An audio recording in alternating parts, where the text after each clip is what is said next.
जनन कैसे करते हैं। तो सबसे पहले हम समझते हैं जनन क्या है। जनन वो प्रक्रिया है जिसके द्वारा सजीव अपने जैसे नए जीव उत्पन्न करते हैं। यह पृथ्वी पर जीवन की निरंतरता को बनाए रखने के लिए आवश्यक है। कोशिका के केंद्रक में पाए जाने वाले गुणसूत्रों में डीएनए के अणुओं में आनुवंशिक गुण होते हैं।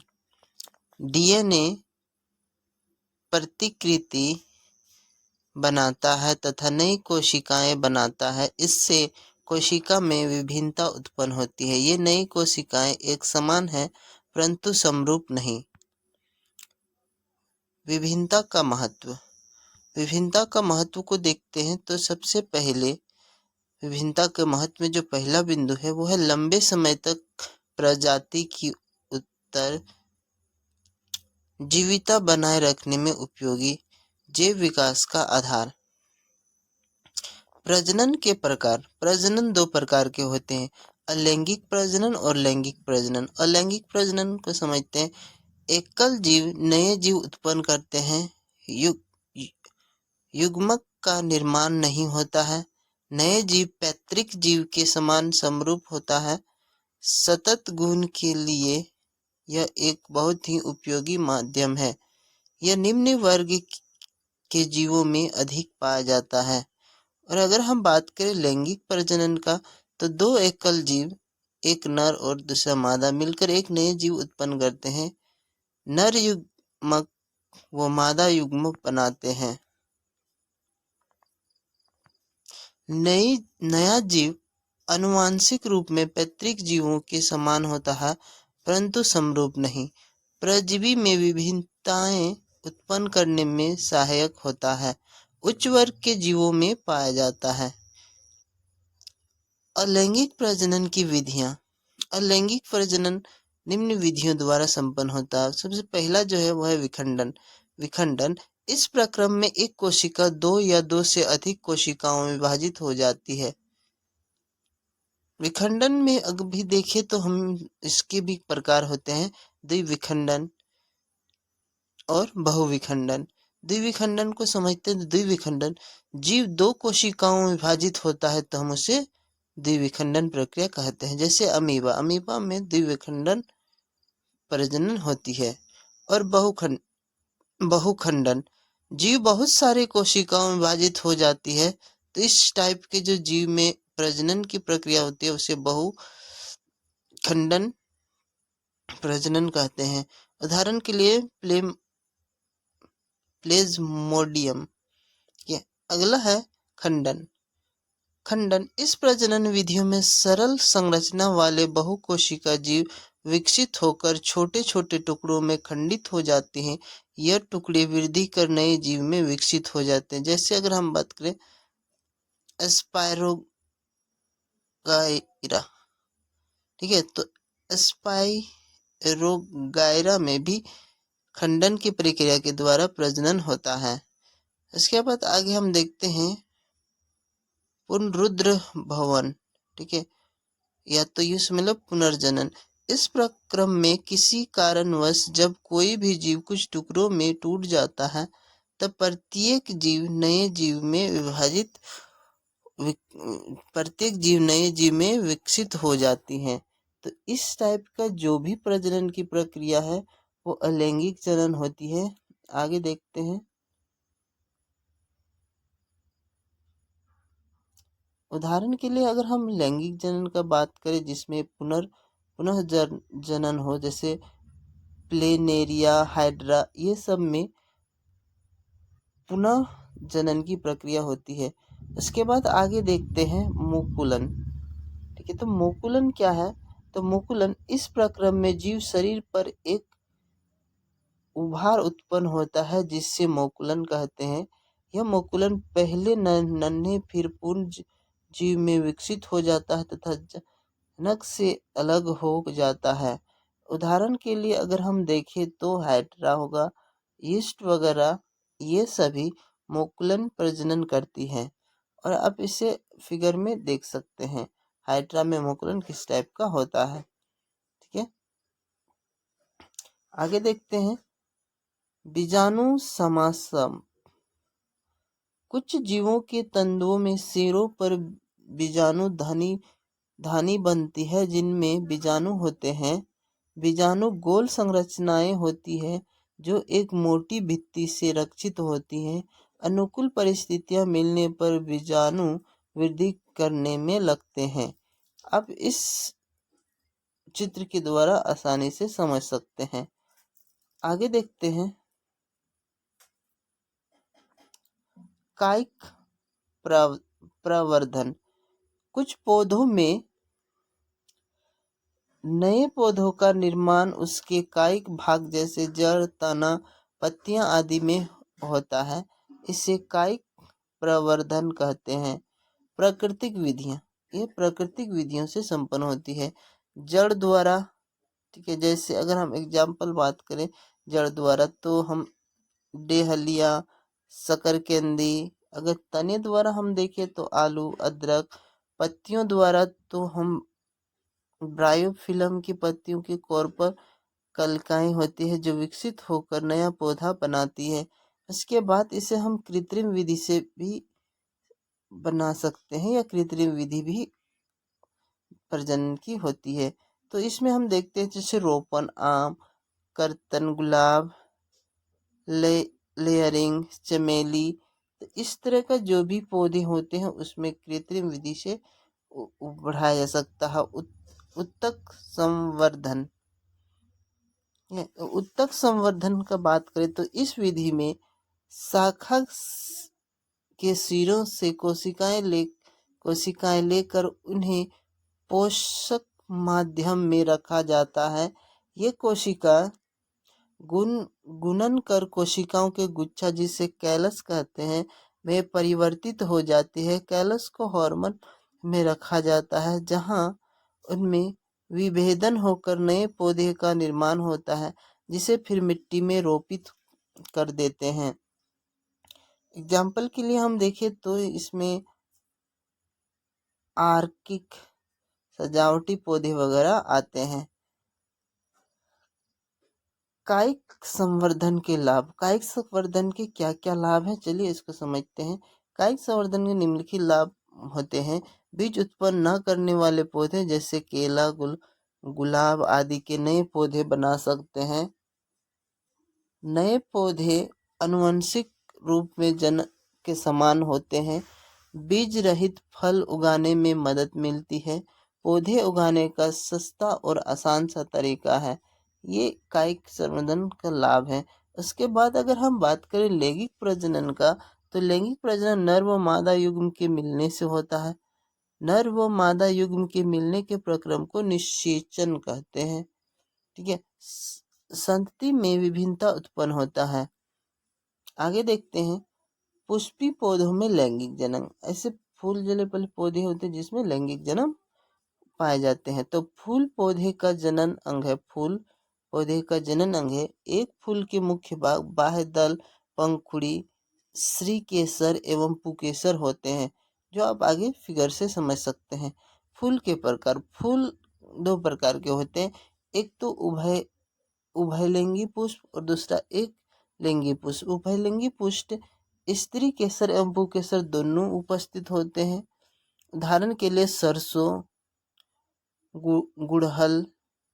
अगर एक लिंगी पुष्प का बात करें तो स्त्री केसर और पुकेसर में से कोई एक ही जननांग उपस्थित होता। उदाहरण के लिए पपीता, तारबूज, ये सभी एक लिंगी पुष्प है। आगे हम अगर पुष्प की संरचना आप यहाँ पे आसानी से देख सकते हैं। ठीक है, पुकेसर क्या है, पंखुड़ी, बाह्यदल, ये सारा चीज, बीजाड़। ठीक है, तो इसको आप आसानी से यहाँ पे फिगर के माध्यम से समझ सकते हैं। आगे देखते हैं बीज के निर्माण की प्रक्रिया। बीज किस प्रकार से निर्माण होता है। तो परागकोश में उत्पन्न परागकण हवा, पानी या जंतु द्वारा उसी फूल के वर्तिकाग्र या दूसरे फूल के वर्तिकाग्र पर स्थानांतरित हो जाता है। और दूसरा देखिए तो परागकण के एक नलिका विकसित होते हैं जो वर्तिका से होते हुए बीजांड तक पहुंचती है। अंडाशय के अंदर नर व मादा युग्म का निषेचन होता है तथा युग्म नज का निर्माण होता है। युग्म नज में विभाजन होकर भ्रूण का निर्माण होता है। बीजांड से एक कठोर आवरण विकसित होकर बीज में बदल जाता है। इस तरह बीज का निर्माण हो जाता है। अंडाशय फल में बदल जाता और तथा फल तथा फूल के अन्य भाग झड़ जाता है। अब इसको अंकुरित होने वाले आसानी से यहाँ पे समझ सकते हैं कि बीज में अंकुरन किस टाइप से होता है। मानव में अगर प्रजनन देखिए तो मानव में लैंगिक जनन होता है, क्योंकि इसमें नर और मादा दोनों का सहभागी होता है। लैंगिक परिपक्वता जीवन का वो काल जब नर में शुक्राणु तथा मादा में अंड कोशिका का निर्माण हो जाता है। जैसे किशोरा अवस्था की इस अवधि को यौनारंभ कहते हैं। ठीक है, नेक्स्ट देखते हैं यौनारंभ पर परिवर्तन, क्या क्या परिवर्तन होती है। ठीक है, किशोरों में एक समान कंक या जनन अंग के पास गहरे बालों का उगना, त्वचा का तेलिया होना तथा मुंह से निकलना। ठीक है, अगर लड़कियों में हम बात करें तो स्तन के आकार में वृद्धि होने लगता है, रजोधर्म होने लगता है। लड़कों में चेहरे पर दाढ़ी मूंछ निकलना। ठीक है, इसके बाद आवाज का फटना। ये परिवर्तन संकेत देता है कि लैंगिक परिपक्वता हो रही है। आगे देखते हैं नर जनन तंत्र। वृषण उदर गुहा के बाहर वृषण कोश में उपस्थित होता है। वृषण को तापमान तुलनात्मक रूप से कम होता है, जो शुक्राणु बनाने के लिए आवश्यक है।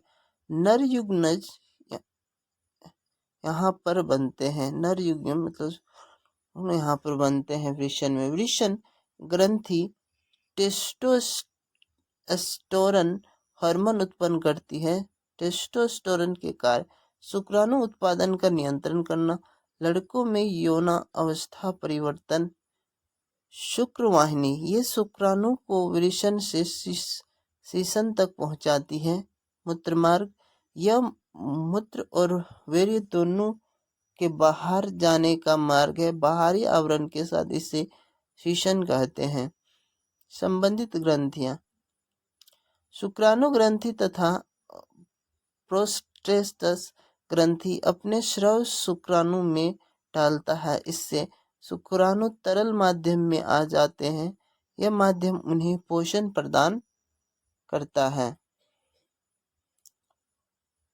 उनके हस्तांतरण में सहायक होता है। शुक्राणु तथा ग्रंथि का स्राव मिलकर वीर्य बनाते हैं। अब मानव का नर जनन तंत्र आप इस फिगर के द्वारा समझ सकते हैं। आगे देखते हैं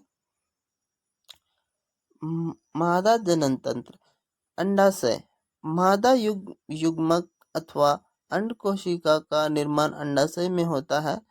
लड़की के जन्म के समय ही अंडाशय में हजारों अपरिपक्व अंड होते हैं। यौनारंभ पर इनमें से कुछ अंड परिपक्व होने लगते हैं। 2 में से एक अंडाशय द्वारा हर महीने एक परिपक्व अंड उत्पन्न किया जाता है। अंडाशय एस्ट्रोजन व प्रोजेस्टेरोन हार्मोन भी उत्पन्न करता है। अंडवाहिका फैलोपियन ट्यूब अंडवाहिका द्वारा उत्पन्न अंड कोशिका को गर्भाशय तक स्थानांतरित करती है। अंड कोशिका व शुक्राणु का निषेचन यहाँ पर होता है। गर्भाशय यह एक थैलीनुमा संरचना है जहाँ पर शिशु का विकास होता है। गर्भाशय ग्रीवा द्वारा योनि में खुलता है। अब इस चीज को आप यहाँ इस फिगर के द्वारा देख सकते हैं, जो मानव का मादा जनन तंत्र है।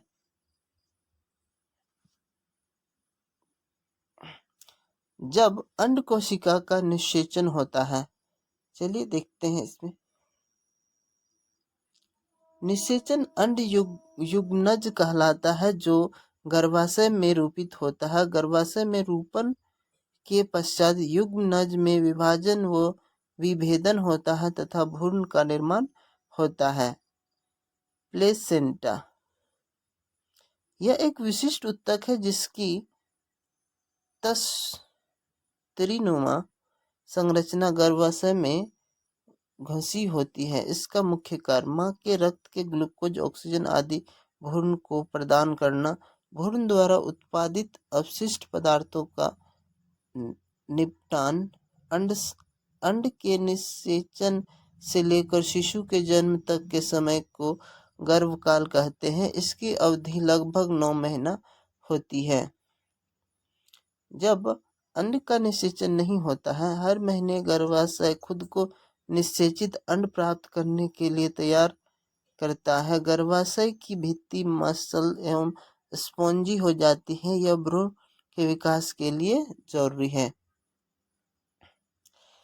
यदि निषेचन नहीं होता है तो इस भित्ति की आवश्यकता नहीं रहती, अतः यह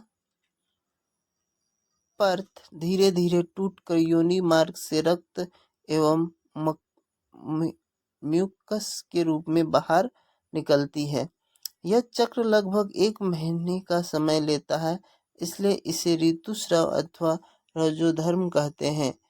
40 से 50 वर्ष की उम्र के बाद नसई के अंड का उत्पन्न होना बंद हो जाता है, फलस्वरूप रजोधर्म बंद हो जाता है, जिसे रजोनिवृत्ति कहते हैं। जनन स्वास्थ्य। जनन स्वास्थ्य का अर्थ है जनन से संबंधित सभी आयाम जैसे शारीरिक, मानसिक, सामाजिक एवं व्यवहारिक रूप से स्वस्थ होना। रोगों का लैंगिक संचरण। अनेक रोगों का लैंगिक संचरण से भी होता है। रोगों का लैंगिक संचरण अनेक रोगों का लैंगिक संचरण से भी हो सकता है, जैसे जीवाणु जनित, जैसे गोनेरिया, सिफिलिस, विषाणु जनित मसा। कंडोम के उपयोग से इन रोगों का संचरण कुछ सीमा तक रोकना संभव है। HIV AIDS. गर्भरोधन। गर्भधारण को रोकना गर्भरोधन कहलाता है। गर्भरोधन के प्रकार। गर्भधारण के कई प्रकार हैं, ठीक है। तो देखते हैं। यांत्रिक अवरोध। शुक्राणु को अंडाशय तक नहीं पहुंचने दिया जाना। उदाहरण के लिए शीशन को ढकने वाले कंडोम या योनि में रखने वाले सर्वाइकल कैप। दूसरा देखें तो रासायनिक तकनीक। मादा में अंड को न बनने देना, इसके लिए दवाई ली जाती है जो हार्मोन के संतुलन को परिवर्तित कर देते हैं। इसके अन्य प्रभाव भी हो सकते हैं। दूसरा,